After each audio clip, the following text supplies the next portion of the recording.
How's it going, everybody, and welcome to this next installment of the Stupid Questions podcast. I have been listening to some of the past episodes and just how I talk, and I realize I talk way too fast. So, this is my effort to talk a little bit slower. When I get excited, it doesn't always happen that way. But today on the podcast, we are going to be having professional triathlete Elizabeth Heinbach. I met her through a good friend at a race earlier this year in Ohio, Stephen Pear, who is her boyfriend, partner, awesome guy. Today, we just dive in a little bit on who Elizabeth is, her journey from just being super young and crossing an Ironman finish line with her mom when she was 8 and how that influenced her life, got into swimming and running, and then all of the things that she's been through in terms of injury. Super nice, poised, controlled, I would say, in manner person. Something I really aspire to because I'm more of a rocky ship and emotional person at times. But really just appreciate having her on. So please enjoy. And without further ado, Elizabeth Hunback. So, thank you so much for coming on the podcast. It is an honor to get to have you on. The first question I want to open up with is, who is Elizabeth? Yeah, going right into it. Yeah, Good question. I guess a couple things come to mind first. I still have my day job, so I work as a mechanical engineer. I do that nice. about 30 hours a week. So it's part-time, which is kind of nice. And then I guess the Okay, other side of things is I'm in my first year as a professional triathlete. It ended a little early with a fractured shoulder, sure. but yeah. Yeah. So, where are you from? Cincinnati, Ohio. Born and raised, so Okay, that's where nice. I'm from and that's where I live now. Okay, nice. Yeah. So, you said you moved a half mile down the road. Was this from another house that you were just living in by yourself already and then you moved, or what's the situation there? So I bought a house, I guess, about 5 years ago, and then my boyfriend Steven and I started dating, I think around that time, and then he moved in, I think about a year after that. So we lived in that house for 4 years together, and then we just bought this house together. Nice. Congratulations. Thank you. How, yeah, how's the relationship going? You said you've been together for 4 years. You must like him a little bit. 5 years, yeah, living together for Oh, five four. years. But yeah, it's going well. Yeah, Yeah, so he's a good deal. triathlete as well. I guess that's how we met. Yeah, for sure. Where did you meet him at? Online. Okay, Yeah. nice. But in person for the first time, was that a race, or I would assume, or was it Um, not? No, just started dating. I think, both had done some triathlons then, but we were not very seriously into triathlons. We were both kind of just getting into it then. Yeah. I think then he had done like three, or I'm trying to think, he might have just have done one half Ironman then. And then in the first year of dating, I did my first half Ironman, and then he did two others. Yeah. Yeah. Okay, super interesting. Do you know, well, I'm assuming, of course, you know, because you know him so lot for so long, you've known him. What is his background from like high school and stuff like that, and even college? His background's mostly running. So he's Okay. been running, I think, most of his life. And then he swam Yeah. in high school. So he has a little bit of a swimming Okay. background. Yeah. Yeah. Awesome. So, you said you grew up and lived in Ohio. Tell me a little bit about your growing up life. Do you have siblings? I do. So I have a twin sister. So just one Oh, sibling. nice. She's works as an engineer at Boeing. So she lives out in Seattle. She went to Oh, the wow. Naval Academy. So she was in the Navy for 5 years. She was a submarine officer. And then Yeah. she did cruise Wow. at the So, Naval Academy. So okay. So, both engineers, is this a reflection of who your parents are? No. My dad's Not at in all. Okay. finance. My mom worked for P&G, which is pretty typical, Okay. like Cincinnati. My dad worked for GE, and then my mom worked for Yeah. P&G. Those are like the two big companies here. Okay, nice. So, what do you think, how did they influence like your upbringing in the direction that you took in life, if at all? Well, say when it comes to triathlon, my mom did a full Ironman in 2002. She did Ironman Lake Placid. So Okay. that for me had a pretty big impact, I think. And that was back when they let you finish, if you had kids, they could come across the finish line with you. Oh, So that's so cool. I didn't know that. yeah, so I have some pictures from it. I share them every once in a while because I think it's really cool. Because my sister and I got to cross the finish line with her, and so I think that had a really big impact on wanting to do an Ironman at some point. Yeah, for sure. How old were you at that time? I think 8 or 9. Okay, Pretty wow. young. Yeah, I'm sure that was a quite the experience. Yeah, definitely didn't understand what all was involved in doing one, but I knew I wanted to do one. Yeah. Yeah. Yeah, for sure. So I had a question here where I was going to answer about Steven, but how do I actually pronounce your last name and Steven's last name? So mine's Heinbach. Heinbach. Okay. Yep. I And don't then understand this balloons it's thing. so odd. Pause. Celebrating something. Yeah, for sure. Just to anyone who's not watching the video, for some reason when I do like certain thumbs up, sometimes Oh, it is like that what, starts to float these things. that's what Yeah, it's triggered like it? yeah, AIs or something, but I don't know why. Maybe I said congratulations or something and then the balloons came up. So anyway, it was just That's like this funny. random multicolored balloons that went by my face. Like if I do it, So oh, I didn't get yeah, it. you can try it. I don't know. I noticed it like the past few episodes and I was like, wait, what is happening? I need to like look into that. But anyway, so Heinbach is your last name or Heinbach? Heinbach. Yep. Okay, so that's how we pronounce that. And then Stephen Pyre or Pair. It's Pier? exactly, it's Pair. It's exactly as it's spelled, like a pair of Okay. shoes or something. Okay, nice. Yeah. So, he is a beast of a man. I got to do a race with him in Ohio. I think it was Ohio where I first met him. Yeah, it was. Super kind. Admire him for not only his speed, but just like the character that he holds. So I understand that you may admire him as well, since you are Mhm. now living together for 4 years. Um, what is the juicy story behind your guys' relationship? Like, tell me about how the first interaction, what app was it? How did that all play out? Um, I don't know how juicy it is. I mean, the app we met on is Tinder. I'll say that. Okay. Okay. I was gonna assume Tinder, but you got to be Yeah. careful. I wasn't gonna say Yeah, anything. there's different options, right? But and I think, well, Yeah. okay. He would tell a story that we matched on Tinder, and then I think like the next day we matched on Bumble.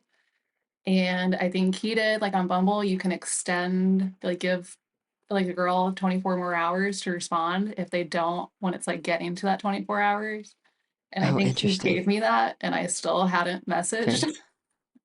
And so then he Oh ended up my. meeting me on Tinder, and that was when we first started talking. So he does Nice. like to give me a hard time for that.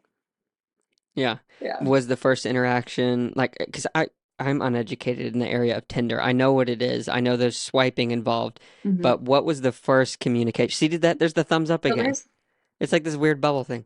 interesting. Anyway, I'll have to fix that. But the first interaction you had, was it like actually texting? Obviously, you get a notification on the swipe thing, but did he say like, "Hey girl, let's go get ice cream," or like what was that happening? At this point I have no idea. It was some kind of messaging on Yeah. Tinder at first, I'm sure, and then we probably planned a date or exchanged numbers, Yeah. something like that. Yeah, for sure. Yeah. Yeah. Awesome. Yeah. So, in becoming a professional now, and you're still working, I assume, did you say full time as an engineer? Technically part-time, so I work about 30 hours a week. I'll do 6 hour days. So I usually work 8 until like 2:30 every day. Okay. Yeah. So training in the morning, in the evening, I would assume. Yeah. Exactly. Okay, nice. So the question I was going to ask is, you've got that, you're balancing becoming a professional, and then you both obviously love triathlon. So what kind of stress I hesitate to say stress because I'm putting a little bit of a negative connotation on it, but I know that life stress happens when you have two very type A personalities wanting to go to a triathlon, then you're also working and you're trying to figure out the finances of the whole world. Like, tell me a little bit about that dynamic. Like, how have you guys found what works and what doesn't? Um, it's a good question. I think it helps that we both prioritize it a lot. I don't Hmm. I could see benefits to if you have one person that does the sport and one doesn't, but I think there's also a lot of benefits to both understanding, I think, what we put into it, and then I think just kind of working with each other day to day Yeah. to plan out how to fit everything in. And I Yeah. think it's nice. I have a built-in training partner, but it works out pretty well. He usually likes to run, like if we're doing like zone two stuff, he likes to do a lot easier, a lot more like lower aerobic, and that seems to work well for him. Whereas I tend to, if I'm doing like a zone two run, I like to push the top end of zone two, and that seems to work well Yeah. for me. So we do stuff like that where we run together, and I think that helps a lot. It's nice to have that. Yeah. Are you guys both coached by the same person? Yeah, we are. Yeah, so our coach is local. We started working, so it's Aaron Geyser. He's with Under IQ. Hmm. And we started working with him in 2020. I think Steven started about a month before I did. And then I was Huh. actually injured. Um, I was doing more just running then, and I'd gotten injured. And it was 2020, so most PT places were closed. And so I ended up getting in Hmm. touch with a PT in our triathlon club, the Cincinnati Triathlon Club. And he ended up getting me in contact with Aaron. And so then, and I think Steven had already just started working with Aaron. So it just kind of worked out. We both ended up with the same coach, and it's been pretty nice. Yeah. Yeah. Yeah, that's really cool. Do you guys, I assume that your stuff is assigned through Training Peaks? We use today's plan, but it's pretty Today's much plan. the Okay, same I thing. haven't heard about it. Yeah. Have you used both? Yeah, we started on Training Peaks and then switched to today's plan like a year ago, maybe. So it took some time to Okay. adjust to it just because the interface is pretty different, but it functions pretty much the same. Yeah. Yeah. And did you switch to that because of the kind of coach influence or? Yeah, I so Aaron has his own like local coaching called Okay. Performance and Science. And then I Mm-hmm. think it was when I went professional, we decided to switch me over to Endure IQ. And so it was with, Okay. and I think now Performance and Science uses today's plan too, but they used to Yeah. be on Training Peaks. Okay, interesting. I have never actually heard of it. As shocking as that is or is not. I'll have to check it out. I have no idea how big it is. Yeah, I know. I don't know if it was started for Endure IQ or, yeah, I'm not sure how big it is. Yeah. The sport's growing so much right now. Just across all of the different softwares, obviously the media, this is a new podcast. So it's interesting to see like all of these new things popping up at nutrition brands, Mhm. gear companies. It'll be interesting to see what happens in the next 10 years for sure. Oh, yeah. Um, So I do want to go back in time now because I asked a little bit about growing up, but I want to go to high school. So most really love high school or hate high school. Where did you sit on that spectrum? Um, Probably more in the loved it side of things, Yeah, especially I think sports wise. I think I really enjoyed that. I did yeah, cross country and track and swimming.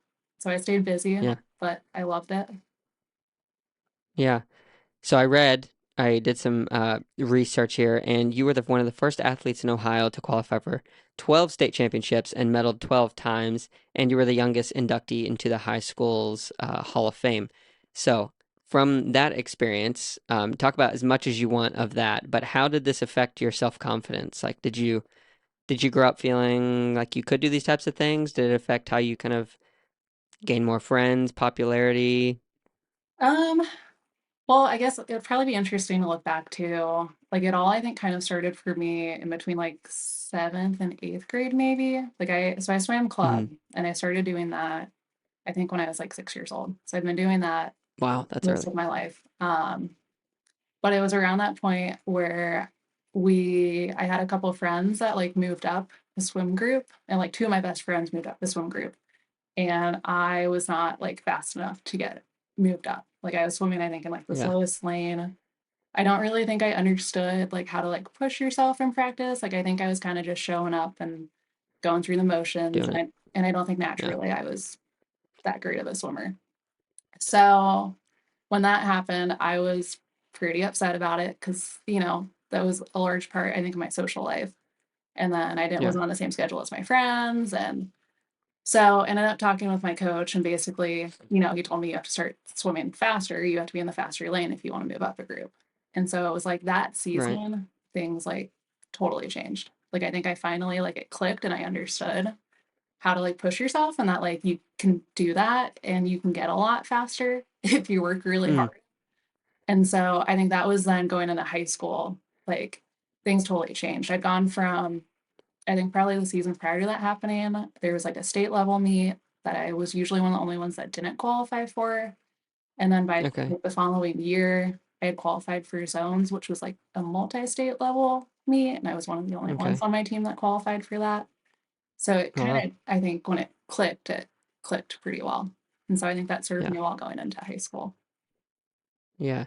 Yeah. Talk to me a little bit more about the discovery of pushing yourself. I imagine that there's like a physical element of that, like, oh, I need to like push harder in the water. Mhm. Talk to me about like the physical and mental, just like thought processes that were going through when you're for the first time, like, okay, how do I push myself? Like, what does that mean?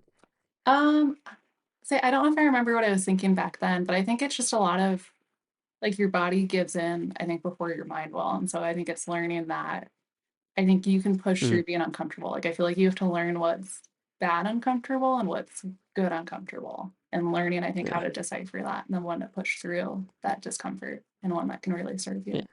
Yeah. yeah. Do you coach No, I don't. on the side? No. Would you ever be interested in coaching? Yeah, No. I think at some point, Yeah, I don't, I mean, certainly you can coach whenever, but I don't feel like I've been in the sport that long yet, at least not yeah, seriously. So I don't think I sure. would yet, but I would definitely consider it at some point. Yeah. The reason I asked that is because I was going to ask you, like, if you were to, because a lot of people struggle with swimming, Mm. especially like when in the sport, if you come to it and you're a 20s, 30s, 40s, whatever, you get that on late onset swimmer and they're coming in trying to figure out the technique and like, what does it mean to push yourself? And it behaves so much differently than Yeah. running and biking in that, you apply more force to the water. You may just end up muscling it and you don't move anywhere. So how would you say, because Steven even told me to pick on you a little bit for this because you are a rather good swimmer, he says, and that you will talk it down. If you're going to talk to somebody about getting better at swimming and pushing yourself without like, you know, basically dropping off that curve when you're like adding more energy, but then your efficiency is going down, how Mhm. would you try to walk someone through that, you think? And I think that's a hard one because having swum for so long, that technique I think is really just ingrained at this point. Like I feel like when I go to the pool, Yeah, like my speed's not changing a whole lot. If I'm only showing up yeah, 3 or 4 days a week or something like that.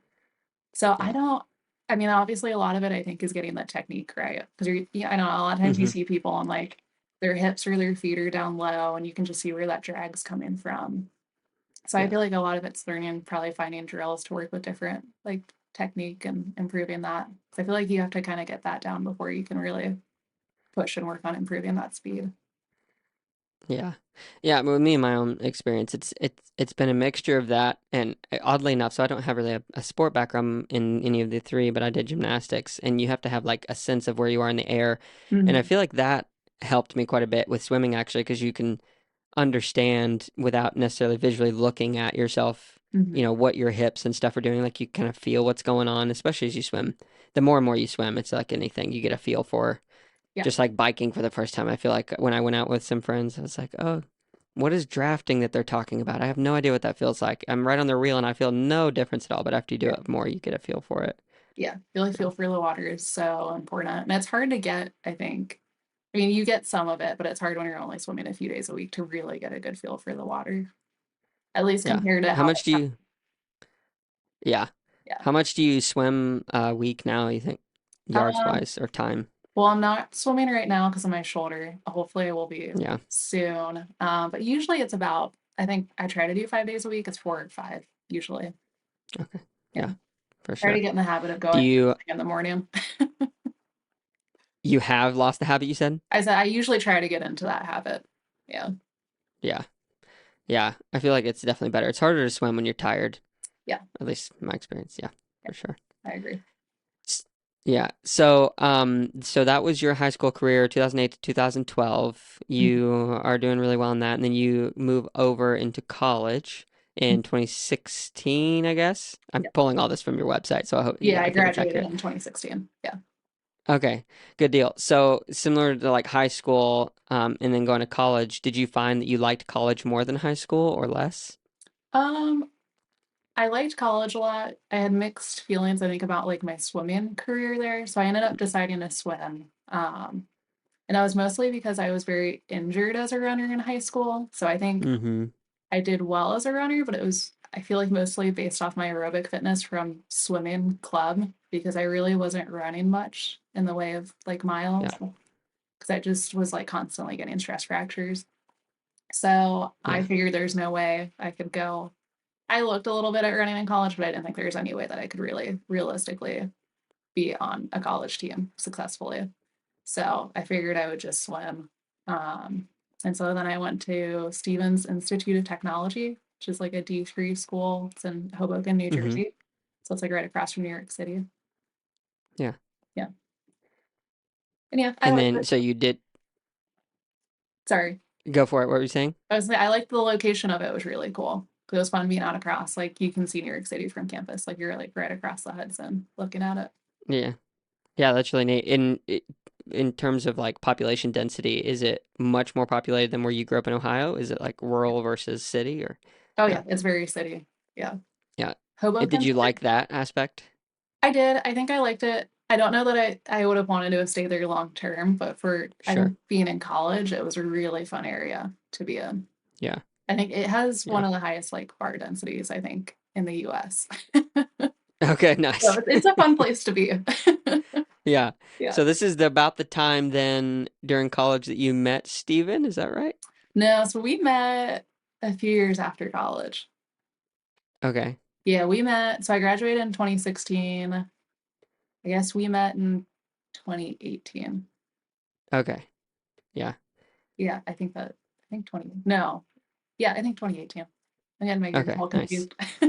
Yeah, no, it's all good. So you said you went in to do swimming, Mhm. and then you focused on that, and you left your mark, with some records in the 1000 and the 1650 free, which are those still active, or what do you say, active or still holding records for the school?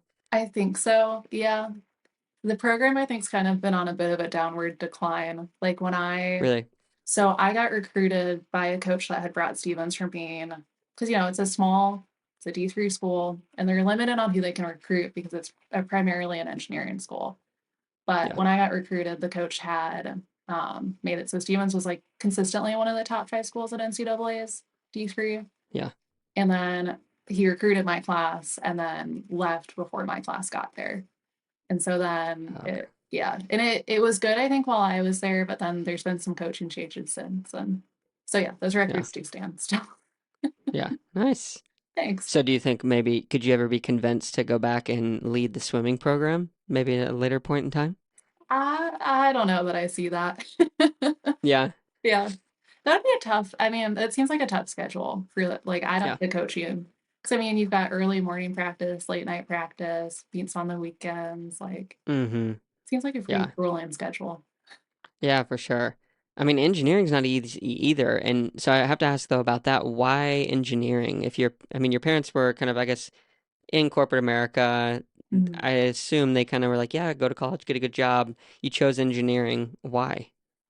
Um, my parents definitely pushed for engineering, so I don't think it was that big of a Okay. surprise that my sister and I ended up into it. Like in high school, I think early in high school, we went to like a woman in STEM like couple days at like University of Cincinnati. And I think Okay. just we both liked science and math, and so I think seemed well suited for it. Yeah.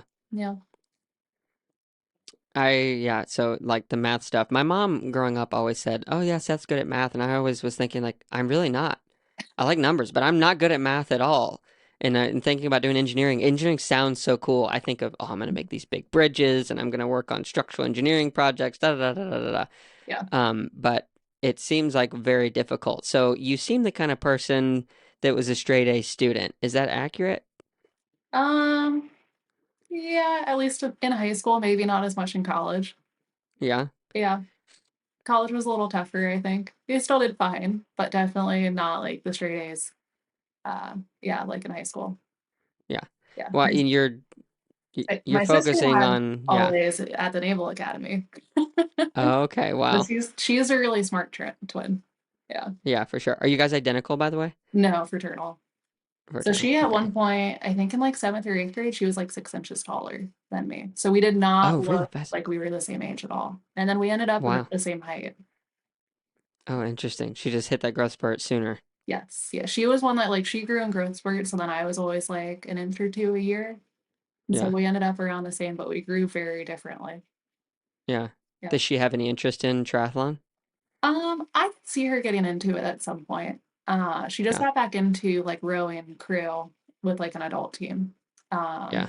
Because That's legit. she didn't do a lot while she left the Navy like a year or two ago, and so she was really busy when she was doing that. And then I think she cycles some and she runs some. I don't think she swam in high school, but I don't think right now she really has any interest in getting back into it.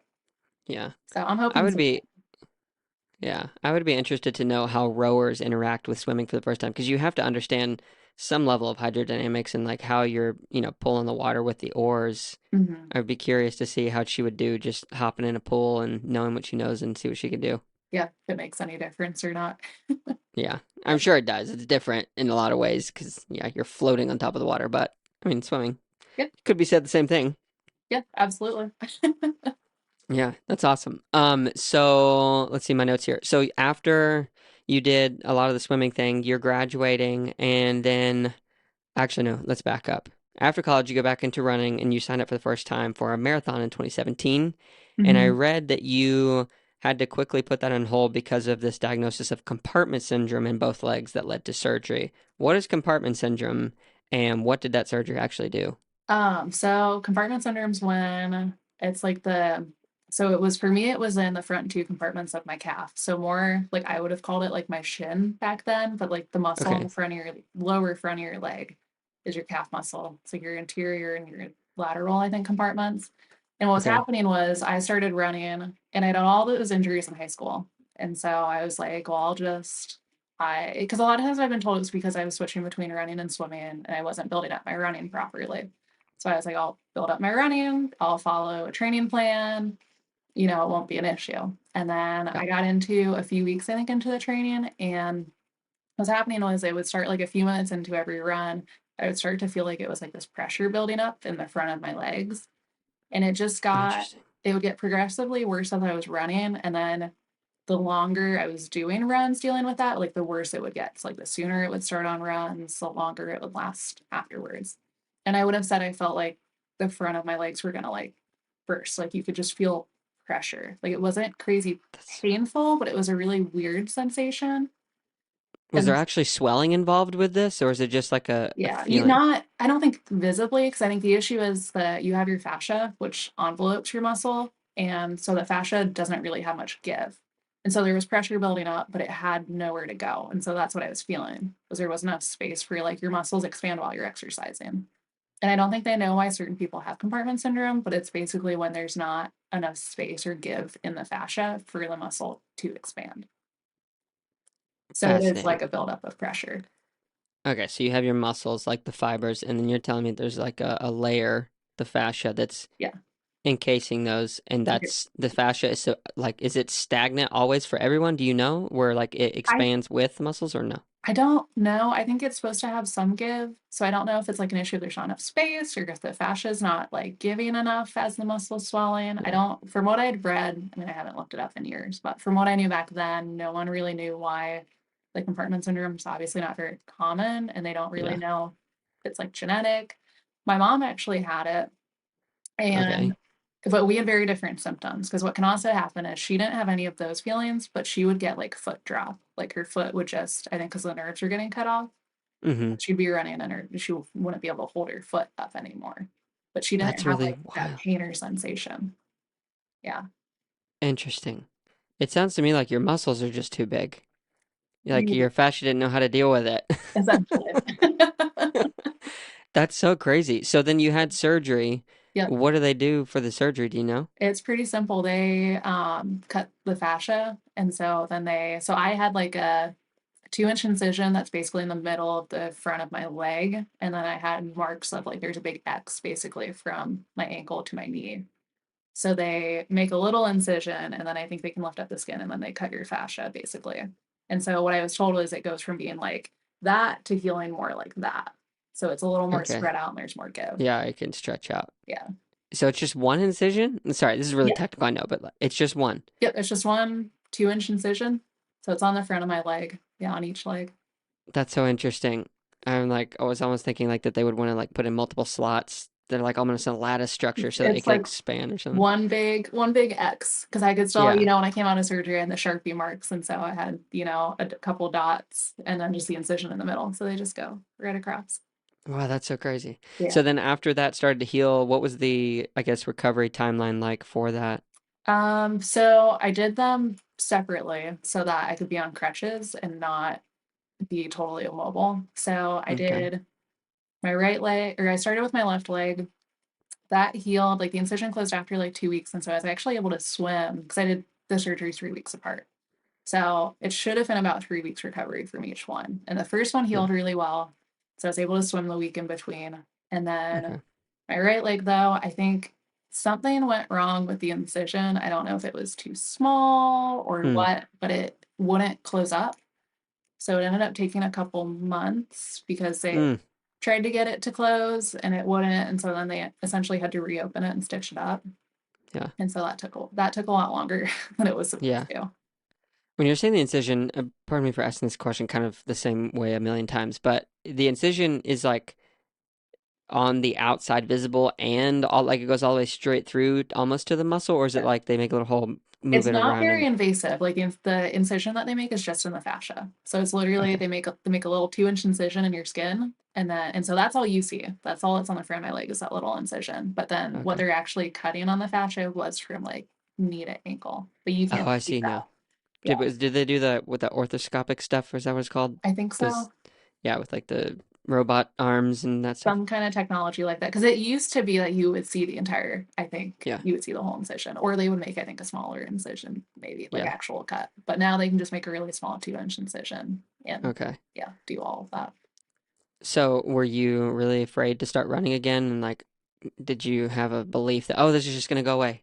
Or like, what was that first run like back? Do you remember? I probably should have been a little more nervous because I ended up meeting through like I started running with Fleet Feet I think that next year, and I had a friend Okay. that's a doctor in sports medicine, and she was like, "Did you know Take that the it easy. recovery rate from that's only like or the success rate's only like 50%?" And I was like, Wow. "No one ever told me that," Good grief. but I Thank goodness. never had any issues with it after that. It would be interesting to do a study for not just that kind of procedure, but all the procedures. I guess this would be almost illegal, maybe, but don't tell them the success or fail rate. Yeah. Because I feel like if you don't know and you just assume the power of the mind to like Mhm. the it will work, whether you call that placebo effect or whatever, Yeah. like to see how that would affect like the success of surgeries.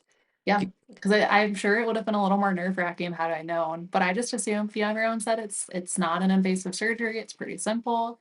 Yeah, I would have thought would have had a really high success rate. yeah, yeah. Especially around the FAI stuff. I'm sure you've probably heard of that. Maybe not. Lately, I don't It's really. like now I'm an on spot. I don't remember what it's called. Femoral acetabular impingement. I think it's basically in the hips where you have the ball and sockets. You can get like a pinch when your leg comes up, and it's like pinching against this. Anyway, a lot of athletes, I guess, that I've talked to will have an incision put in, and then they kind of shave down the rubbery stuff. I'm not a doctor, but it like takes away so that there's not that pinch when you're running. Gotcha. And yeah, my wife almost got that, and I was very skeptical, but it seems like they're more their success rate's quite high. I'm not sure how that ties into this, but there we go. Success rate. Um, so then you're done with that, and then you've got the recovery underway. You start running for Fleet Feet, and at this time, is that the same time when you did your first marathon? Yeah, so I had signed up for the Flying Pigs, like our local marathon in Cincinnati. So I signed Okay, up for that in 2017. That was when it got put on hold. And yeah, then the Flying Pig in 2018 was my first marathon. all right. Yeah. How'd it go? Um, okay. I had no idea what I was doing. So I Yeah, think I took it out a little too fast and I suffered, you know, the second half of it. So I finished in like a 3:43. So I think okay, all things considered not bad, but I did not pace it well. Put it yeah. that way. What was do you remember the split for the first half? I don't probably a little over 130 maybe. Okay, yeah, so you Well, were suffering. yeah, maybe 135, something like that. Okay, Yeah. But yeah. yeah. So Pain City on the way back. Yes. But I Yeah. finished, so that was Yeah. the goal for the day. Yeah, yeah, good for you. And then I read that you took after your mom, you got back to your roots of being 8 years old, finishing, I guess, was it a half or a full that she did the first time She did, with you? with me was a full. I say she did Okay. several halves and she was one and done on the full. Ironman Lake Placid was it. Okay, got it. Yeah. So then you decided, I'm going to try my hand at this 70.3 thing. You did Ohio. You finished in 6 hours. Mhm. Then COVID happened. So you got to train a long time. And then you come back and do Eagleman and get second overall female, if that's correct. Mhm. Please explain that insane jump from a 6 hour to a 4:26 winning second for your second race. Um, I would say it was a couple things. First, I had no idea what I was doing when I did Okay. Ohio in 2019. I think I Yeah. was going with a lot of run fitness and especially on the bike and having no idea what I was doing on that. And then I think not fully understanding the difference between running off the bike. and how when you run off the bike, it's usually a lot hotter. Mm, I'm sure I was not heat acclimated, and nutrition, I had just no clue what I was doing. And yeah, then in 2020, I got connected with my coach, and so I got a lot more direction. And then we were able to train straight through 2020 because there were no races. And so for yeah, me, it was great because I started doing heart rate training for running. Hadn't done that before. I absolutely hated it. yeah, But the beauty was that there were no races. So there's like no rush to, yeah, get into good shape or anything. Could take your time with things. And yeah, was able to, I guess, it ended up being about a year and a half. I was able to build up pretty well. yeah. So for the first one that you did, in Ohio, that 6 hour one, do you have any just kind of funny things that you look back on now, like, oh wow, I can't believe I did that. Like I ate an entire Cliff Bar on the bike or something like that. Um, Yeah, probably a couple things. One of them being, so I had a road bike, clip-on aero bars. They looked totally Nice, ridiculous because they were, I think, clip-on bars that my mom had, and nice. they couldn't go very close together on the handlebars, so they were probably out like Yeah, that wide, yeah. and they looked Nice. ridiculous. And then I got a bike fit, but I think it was way too aggressive, and I did not understand the importance of spending a lot of time riding an arrow. So I was cramping. I was pretty much not an Oof. arrow the entire time. And then by the time I got to the run, I don't think I took in nearly enough nutrition and Yeah, just, yeah, it's a nice walk around. Cause I mean, it was, I don't know, mid 80s, 90 degrees. Like it was a hot day. yeah. That's hot. Yeah. Was it during the same time of year that it is now, like June? Yeah, it was back when it was in like Delaware, but it was around the same time. Yeah, I Okay, think yeah, July. Yeah. yeah, for sure. So when you went into, you said you got a lot of new direction, and you're doing heart rate training. Um, I guess it was all of those things that kind of led you to that success point. But I guess let's talk about heart rate training. Like, how specific were you to it, where your coach is like, today you're going to stay within this zone and then plus or minus 10 beats, or you're like hitting a number and then depending on the pace, you're pulling back or you're pushing the pace forward just to keep the heart rate in that zone? I think when I first started, it was mostly just a lot of zone two runs. And I think at that point, probably stay under like 152 beats per minute. It Yeah, was like, could do whatever I wanted as long as I was under that. And at that point, it was really hard to stay under that. So it was usually just like high 140s, around 150, and just trying to stay under that no matter what yeah, I was doing. Versus I got to the point where, like, I think by the end of the following year, maybe I started getting in trouble for going too easy because then I ended up with like some runs that ended up being like zone one. okay, So yeah, but back then it was hard to stay under it. So, but yeah. Do you naturally have like a higher heart rate? Like, what's your max heart rate, if you don't mind sharing? I don't know what my max is. But yeah, especially before I was doing this, yeah, it used to be really high. Now it's hard to like, I don't know how, and I mean, my old data is wrist based, so I have to take it with a grain of salt. And I Yeah, do believe some of it, and like I think probably my standalone half marathon PR before all of this was like my heart rate during that was in the 180s. I couldn't do that now. Like I could not yeah, hold that heart rate now. yeah.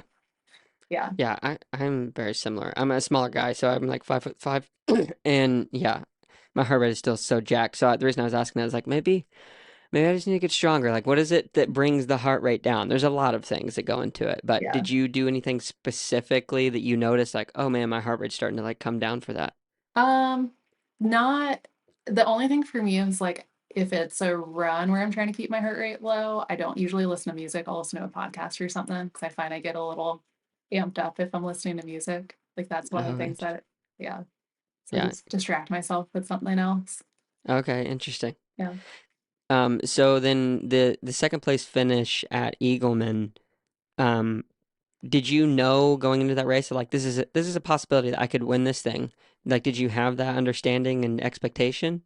Um, I would say no for me. My coach definitely did. And so Yeah. Aaron ended up coming to the race with Steven and I Okay. because he's local. And so Hmm. we're good friends and we trained together a lot. And so I Yeah. think and we were his first two athletes when he started coaching. So I think he was very invested in us and how that went. So he came out to that. And I think he had kind of hinted at some things, but I think I just didn't really want to even start thinking about that or like, I think before Eagleman, he had hinted about the possibility of getting my pro card, and like I Yeah. just kind of pushed it off, like, whatever, you're crazy. Yeah. Do you still hold that mentality today? Like, or do you have more expectation that you set upon yourself as you've started to see more success? I think I tend to try to not put pressure on myself and just try to Yeah. keep kind of my mind open to what's going to happen. So yeah, Yeah. I don't like setting those expectations. Yeah. Yeah. So then you came back the next year and you won it. So I mean, surely you had a little bit more confidence going into that race, or no? Um, I really just went in wanting top three and wanting my pro card. Okay. So that's what I was focused on the entire time. Like every time I saw, because Steven didn't, we raced together the first year in 21. Last year in 22, it was just me. And so he was out on the course. And so every time I saw him, it was just like, where's third place? Like, how much time do I have? Am I Yeah. good? So you're like racing at that point. Like you're thinking, okay, I'm not necessarily sticking to watts or a specific pace. I'm just going for it. Yeah, I just want the best place possible because I want to secure my pro card. Yeah. So for races, do you monitor heart rate? Do you even wear a strap or anything, or do you just Yeah, I can go? see it. And usually on the bike, I'm usually looking at my heart rate and that's kind of guiding things. I think on the Okay. run, I go a little more off of feel. Yeah, because Yeah. you're gonna finish anyway. You might as well throw it out on the line, right? Yeah, it's going to be what it's going to be. Yeah, exactly. So there was a whole year in between that. Did you do any races in between that second place and then the first place finish? Yeah, I did. That's what I do. I did Worlds. So it was my first World Championships in Okay, nice. 21. So that was the year in St. George where that like crazy storm came in. Yeah, I Yeah. heard that was insane. Yeah, it was, especially being one of the last age groups of women to start because it was Ugh, like that storm hit, I think, right when we went out on the bike. Like we went in the water and everything seemed normal. yeah, And then we came coming out out and and it you're was like, like we were in what? a different place. Yeah, I saw videos of stuff being blown like across the parking lot or whatever, of the different transition areas. Was that happening Yeah. while you were in transition T1 going out? Yeah, I think so. And then once we were out on the bike, and we got hit with a lot of, because like at that point, so they started all of the men first. And so Mm-hmm. like Aaron, our coach, was in the first age group of men. So he got hit with the storm when he was like descending Snow Canyon or about to Sketch descend it. City. Yeah, Yes, but my also goodness. he was not in it nearly as long on the bike because I don't think being in it on the run was the same thing as being out on the bike in those Yeah, winds. And then yeah, like it's scary. Steven was, I think, about an hour into the bike when it hit. And then but I think for the woman being like coming out of the water, and then we got hit with a lot of the sand because it was really open out Mm, near Sand Hollow, I think's where this one is. yeah, And yeah, super windy, and we dealt with it, I think, for most of the bike. So like Aaron would have told you like that day was not that bad. I would yeah. tell you that day was terrible. Yeah, yeah, it's all about perspective and where you are, especially on a bike. There's nothing scarier. I did Ironman Chattanooga last year, and a crazy storm came through off of the mountain, and I watched a guy get blown off the road, and he broke his wrist, Oh my gosh. and it was like, yeah, that was scary, especially when you're wearing a disc wheel and it's coming at you as a crosswind. It was like, Oh, that's crazy. yeah, There was at one point, so it was a little bit before going up Snow Canyon. There's a woman that I think turned a corner and got blown off her bike. And so she was laying in the road, like on her back. And there were people there helping her at that point, but like yeah. trying to think, just because she wasn't conscious. And you're trying to think like she's Oh just my goodness. unconscious. Like hopefully she's, you're not Ugh, trying to think of the worst case scenario, but yeah, and luckily saw an article afterwards that like she was fine. But yeah. yeah, I don't know, it's a little nerve wracking when you're seeing that. You hate to Yeah, see. no, it is nerve-wracking. Yeah, there's been actually quite a few, and maybe it's just because I've been paying attention more, but you had the stuff happen with the Iron Man and the motorbike, and then somebody actually died at Wisconsin that I did. And yeah, like you're saying, these stories, it's crazy. And then the Ireland stuff, yeah, there was a Yeah. lot. Yeah. Does it seem that way to you that like more has happened in the past few years than in the past? I guess because I'm so new. I guess Yeah. you're kind of new too, I but mean, I know at Ohio, we're just talking about all the bad stories, but yeah, we'll talk about good stuff here in a second. at Ohio in 2019, there was, so it was when I was back in Delaware, and the most of the bike course was on like a, I don't know, two-lane highway. You've got a lane going each way, and one lane would be closed, and the other was open to traffic going the opposite direction. And there was a woman Mm. that I don't know what happened, but she veered over and got hit by a semi. Oh my word, Yeah, and so what? it was really hard seeing people from our club that had gone by after it happened, because I mean, people Mm. saw that. And it's just traumatic, you know? Yeah, I Yeah. remember reading. I remember reading. I'm blanking on his name. The Australian guy, professional who saw like what happened with the motorbike head-on incident. Yeah. Why am I forgetting his name? He's dating Ashley Gentle. Anyway, it Oh, like Josh Amberger. yeah, Josh Amberger. He was sharing some just like that he felt sick to his stomach, and I can only imagine like what do you do? Right. Like, do you stop? I probably would. I don't know. I think I would stop. At least I don't know. I don't It's know. hard to say. Like Yeah, everyone probably handles it differently, right? You're just in shock, yeah, I'm sure. yeah, for sure. Yeah. So getting to more negative stuff. So you get back, you finish this race, and then I think it was about 2.5 months ago now. You're preparing for, I think, Ohio, if I would, or oh, Augusta, Mhm. and then you had a crash. You went down. Tell us about that crash and like how you've been dealing with that even to now. Well, it's so there's been two things I guess that kind of happened. It's been kind of a rough first pro year. Hmm. First thing actually, it's a good thing we talked about all the compartment syndrome. So I've had a complication, I think, from the surgery, which is that. So I Okay. made my pro debut at Indian Wells this past December. And about a Yeah, week and a half after that, I like woke up one morning. It's basically the off season. I wasn't doing much of anything, and my right foot had like totally swelled up, like it was like a balloon. And it was a little painful, but it wasn't that painful, but like that's wild. super swollen. And so that was in December, like mid-December, and it took us a couple months of like I was in a boot. I was running some. I was sometimes allowed to run. Some then because I went to a couple different doctors trying to figure out what happened because we could Hmm. not figure out a cause of the swelling. And eventually, I think in maybe early March, I got diagnosed with lymphedema, which is a like lymphatic system issue. Issue, yeah. Yeah, so nothing structurally was wrong with my foot, but I wasn't able to run for a lot of the winter just as we were trying to figure out what was going on. And then Yeah. now that's something I still deal with. Like I have for compression on my right foot most of the time. Essentially, if I'm not, when I'm sleeping, I don't have to, but most of the day I have to have some form of compression because it's pretty much always like a little swollen now. That's so interesting. So the limbic system, so that controls swelling and like Yeah. So I building an edema. don't have a medical background at all, but I think it's as fluids come out of your tissues and that kind of stuff, like you have fluid circulating in your body, and your Yeah. lymphatic system is what kind of pumps it to Yeah. your lymph nodes, and then that's where it drains. But it So seems it's like, just broken. yeah, there's some kind of blockage probably somewhere in my lower leg that's causing the swelling. And that's why I think it's a complication from when you get the compartment syndrome surgery. Like maybe they nicked something or there's, Yeah. yeah. Well, my right leg was the one with the incision Yeah. that they had issues with. Yeah. Uh, I'm sorry. So during the day, like you're just wearing like a tight compression sock or is it like some Yeah, kind of special like a sock? compression stocking that like old people wear. Nice. Ted hose, is that what they call them or something Something like that? like that. Yeah. And I Yeah. won't, thankfully, I only have to wear like I have one that's like a quarter. No, I do wear a toe cap because I need toe compression too. So my toes will swell up. Oh, So I right. usually have like a toe cap and then like uh, I don't know, like a crew sock size, like, or height compression sock on most Yeah. of the time. Yeah. Okay. So Yeah. you're dealing with that still. Yes. And then it made for an interesting start to the pro season because I started Yeah. running about 3 weeks before Oceanside, which is my second pro race. And you still did pretty well. Didn't you get like a eighth, I think 11th, 13. 13th? Okay. Yeah, so it was Uh, still decent. It wasn't a great half marathon. yeah. And it was But hard. I you, had a couple passes that, normally I felt like they wouldn't have happened, but yeah. I couldn't do anything. Yeah, that's still super impressive. I mean, Thank Oceanside's you. usually like a banger of a race in terms of the type of field that shows up for it's like one of the first races of the season, I guess. Yeah, I think it's usually like the kickoff to the season. Yeah. Yeah. Yeah. So then you had that race. Was that your last race before your wreck? No, so I did Oceanside and then I did White Mm, Lake, okay. but Steve and I caught food poisoning about 2 weeks before that. Tough. Yeah. And so I had started trying to get heat acclimated then because we hadn't had any heat in Cincinnati. And I don't do well in the heat unless I've like really put time Really into worked getting on it. acclimated. And that ruined, I wasn't at the sauna for probably a week after that. Cause it was the first time I'd gotten that sick since we've been training like we have. And I Mm-hmm. think when you don't really eat much for a couple days, like that really wrecks you.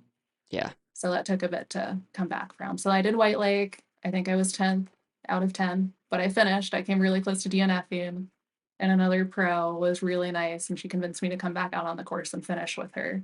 Oh, So that's awesome. yeah, so that was So really you like actually pulled off and then she's like, "Hey, get your butt up. Let's make this happen." yeah. So it was like a two out and backs, and so I had done the one out and back, and my mom was at the race with me, and so when I finished the first out and back, I just pulled off with her, and I was like, I'm just gonna turn my chip in, like we're calling it a day. It's not worth it. And then name's Rebecca. She came by and she was like, "What are you doing? Like, come back out." And it took a lot of convincing, but eventually I was like, okay. I assume she was having a bad day too. Yeah. Yeah. So it was nice. I mean, we got to chat and get to know each other, and we both finished Yeah. the race. And, It- yeah, it's a good memory. Do you think you would have been hard on yourself had you actually DNF'd, or were you in the place like, no, it's okay, this is what happens? I think I would have been okay. I mean, I Yeah. think between it just felt like it'd been a bad combination of things at that point, and I Yeah. felt like I had done what I could, but like, you can't help if you catch food poisoning and get sick before. Yeah. So what are you gonna do? Yeah. What are you gonna do? You know. So and then I did that, and then I did 70.3 main. And that was in the end of July. And that I Okay. finally felt good at. Like that was, I think, the one good race I had this season where I finally felt kind of back to normal. I was Yeah. finally under 90 minutes and a half marathon again because it had been about a year at that point, I think, since I had been. I Hmm. finally felt like I was back at that point. So I was really excited for the second half of the season. Yeah. Yeah. And Which then, ended up kind of not being great. yeah, it was, I think, about 2 weeks after that. I was getting ready to do Michigan and then Augusta. Like I wanted to try doubling up for the first time. And then we were on it was a big group ride with our triathlon club and some other cyclists. Like it's a ride that happens every year. Hmm. There were probably 20 of us on it, but there was like a piece of debris on the road. And Oh, so I think people were swerving around it. And then the person in front of me, I think, didn't see until the last second. And so he swerved. And when he did that, his bike actually caught onto, like the front of his bike somehow caught onto the back of the bike of the guy next to him. So he hmm. got thrown off his bike and he Yeah. thankfully was fine. And then somehow the guy whose bike got attached to Bruce's bike, he somehow stayed up. I don't think I'll ever understand how. But Like it when, did it drag the bike behind him for a yeah, second? it Because was it, like caught on to it, like even when he stopped, like it was still like what? his bike was like this maybe, and the bike was like kind of out.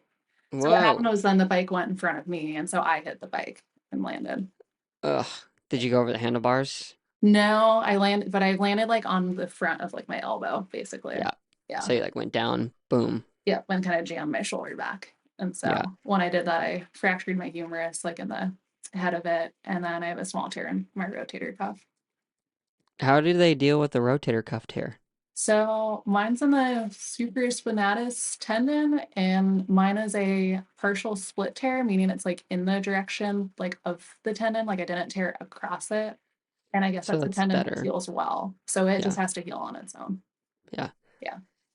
So they both things kind of heal on their own. So because it was also a non-displaced fracture, so it's in place. It just needs time to fully Yeah. heal. Yeah. Yeah. So you've had a lot of injuries. You've had Yeah. quite the start to your pro season, and it seems like you've kind of been plagued with a lot of these things. Yeah. How has that affected your year? How has that affected you mentally? Obviously, it's affected you physically. Yeah. I mean, this to me feels very different from what happened like in high school because that was all, I think, overused probably injuries or the running injuries were definitely, I think, starting running too quickly and probably not having an aerobic base and running at a super high heart rate. Like it was all, but like overuse, stress reaction, stress fractures. Yeah. This year feels, I think, a little different in that they were both those like two things that like I have no control over. I Yeah. couldn't help getting lymphedema and Yeah. then the bike crash. Like it just so I think I've tried to embrace having a little bit of a break because it's been now, I think, about 8 weeks since the bike Yeah. crash. And when I got into triathlon in 2020, like I haven't taken much of an off season since I did that. I'd taken a little bit of time off here and there, but like Yeah. no real structured breaks. Yeah. So I've been trying to embrace that a little bit and just because, I can't do anything about it, I might as Yeah. well enjoy a bit of a break while I can. Yeah, I think that's really good, actually. And I'll tell you why. So I had a conversation with Mark Allen, that podcast will drop in the future, last week, and I asked him a question. I said, "Do you think just for a little backstory, and after interviewing him and Scott Tenley, some of the OGs from the back in the day, a lot of their friend groups have like serious health issues because we learned from them and we're thankful for that. But a lot of them would go out and train insane hours. But not only that, they would just be jacking their heart up and just learn Yeah. how to be there for such a long time. So a lot of them have heart issues. Some of them have died. And I asked Mark, I said, do you think that today, because we obviously train a lot different, that we're doing enough to protect the athletes from overtraining, especially in the heart region? Because I'm thinking of like Super League athletes who go out and they're just like jacked for, how long, the short Yeah. course stuff, like that's just how you do it. And that's how it's done. So I asked him, like, do you think we're doing enough? And he said no. And then we Really. got on a conversation of like taking a longer break. And I personally, like, I'm just an amateur and I struggle with, because I'm wanting to get to a goal. I'm like, oh, what's an off season? And what I've gotten a feel for is like, oh, the off season's like 2 weeks where you sort of do a little bit less. Yeah. But you But still do like Mark's a little like, something. yeah. And Mark was like, I used to do basically 2 months or a little bit less or a little bit more, basically nothing except what I wanted to do. I really didn't swim during that time. He had a swim background, so he could get away with it, but Mhm. he went and surfed and all this other stuff. And so I'm really trying to force myself this season to take like a month after this next last race to just like cut it back to 50% and let that body heal. And do you know who Peter Sagan is? I'm sure you do. Yeah, I know the name. Yeah. Pro cyclist. Was watching a documentary about him for like an hour long documentary, and one of his, I don't know, claims to fame was he was burnt out in the sport, wasn't performing well, and just decided to basically like quit. And Mhm. he took 2 months and just took it super chill. And then at the end of that 2 months, he's like, "Oh, I actually kind of want to go give it a shot." And then he came back and just started winning everything, and like his body just completely reset. Dang. So, what do you think about that? Do you think we should start like doing this yearly? We're 8 weeks. We're maybe not doing nothing, but Yeah, I don't know. 8 weeks feels like it's been such a long time, but I'll be yeah. curious to see, I guess. Obviously, I'm a little nervous about how the fitness is going to come back. I've Mm-hmm. been doing a decent amount of like aerobic work and that kind of stuff most of the last 8 weeks Mm-hmm. until we moved about a week ago. And then that's been time totally off just because we've been busy getting the other house ready and then moving. But so I'll be curious to see, I guess. Obviously I'm nervous about the fitness coming and how quickly it's going to come back because obviously I've lost some. Sure. But yeah, I don't know. I'll let you know next year what I think. Yeah. Yeah, for sure. Well, we'll have you back on and we'll ask you about it. And another, more like, I guess, evidence that I think this is a good idea is because I was listening to podcast, the Real Triathlon podcast with Nick Chase and Garrick Lowen and the guys Hmm. from RTS.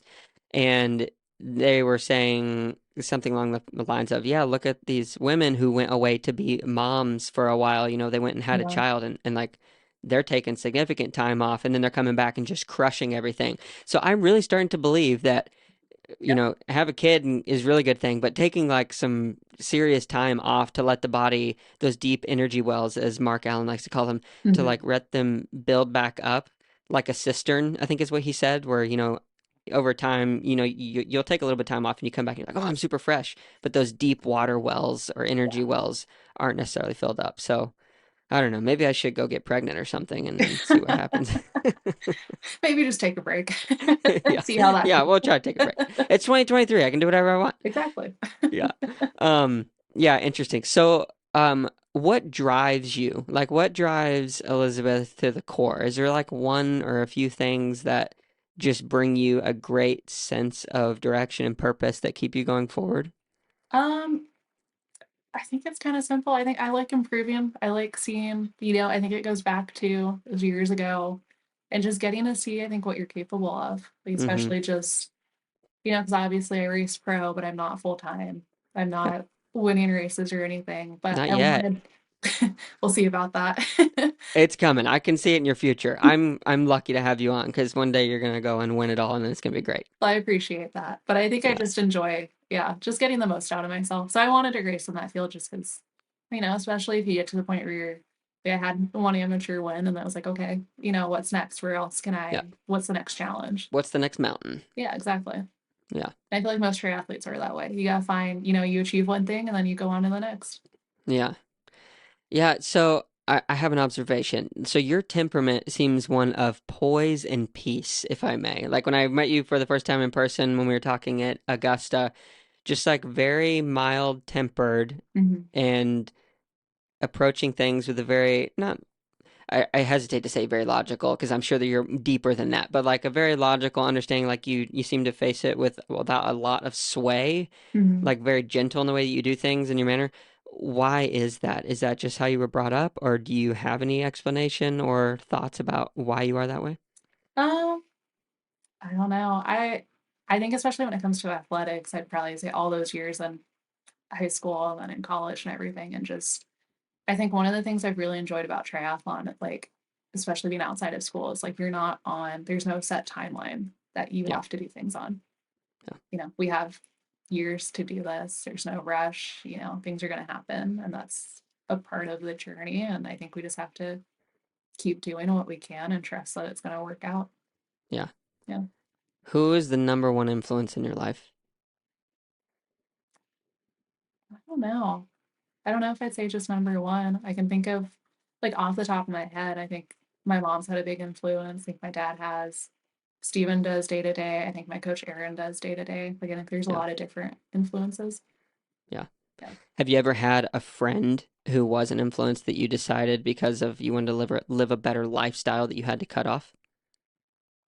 I don't think so. I think the one thing I've noticed is like most of my friends that I'm still in touch with from college or high school, really, it's all friends from athletics. And especially like Yeah. high school, I'm close with Yeah. friends that I swim club with.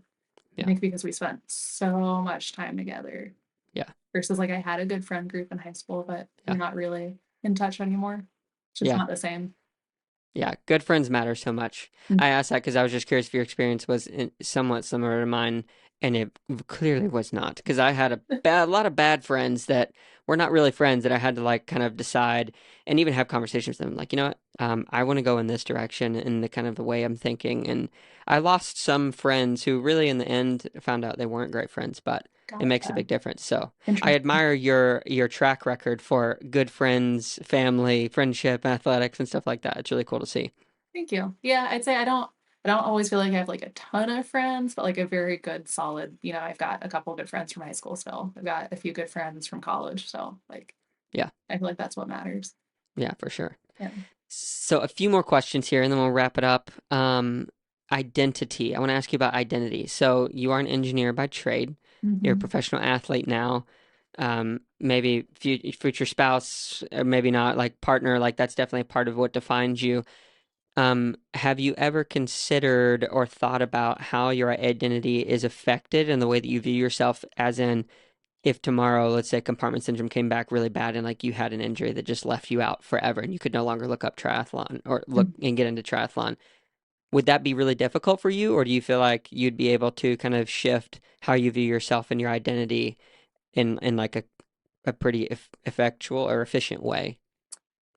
I think that's tough to think about. I'm going through a little bit of that at the moment since I'm not doing as Hmm. much training now and I'm not racing. And I've been fine with that. I feel like I've been doing more at work and I feel much more, I think, on top of things than I usually do. Yeah, But I think it's temporary. So it would be hard to think about if it was like some kind of permanent injury that ended. yeah, I think then I would struggle. Absolutely. Because I yeah, think being an athlete has always been, I don't think it's been my whole identity, but it's always been a yeah. part of it for sure. Yeah, for sure. Yeah, I mean, since 6 years old, you're crossing the Ironman finish line. I think you said 6 or 8. I think 8 or 9, yeah. I've been Yeah, swimming yeah, since I yeah, was 6. So I mean, been, yeah, it's a long time. yeah. That's huge. Yeah, thanks for answering that question. So, couple more questions. Okay. So, spirituality slash religion, like community around that type of world, does that kind of stuff matter to you? Did you grow up that way, or Um, Grew up going to church a little bit, but not very religious. No, yeah, not a big part of my life. is that by just choice, or is it you like, "Ah, I don't really think about it that much?